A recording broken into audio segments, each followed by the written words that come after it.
கிழிஞ்ச சட்டக்காரி என்ன கிண்டலத்தான் பேசுறாங்க. கிழிஞ்ச சட்டக்காரி என்ன கிண்டலத்தான் பேசுறாங்க. ஏ மனசு தாங்காம நான் அழுகிறேன்.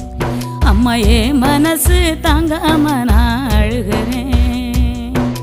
தோட்டக்காரையா வீட்டில பழைய சட்டை தருவதா சொன்னீங்களே. தோட்டக்காரையா வீட்டில பழைய சட்டை தருவதா சொன்னீங்களே. வரும்போது மறக்காம வாங்கி வாங்கம்மா. நீங்க வரும்போது மறக்காம வாங்கி வாங்கம்மா.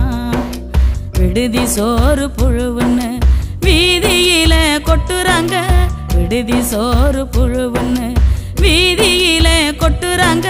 நான் மட்டும் தம்பிக்கு ஊட்டுற நினப்பில் அழுதுகிட்ட தின்னுக்குறேன். நான் மட்டும் தம்பிக்கு ஊட்டுற நினப்பில் அழுதுகிட்ட தின்னுக்குறேன். அன்புள்ளம்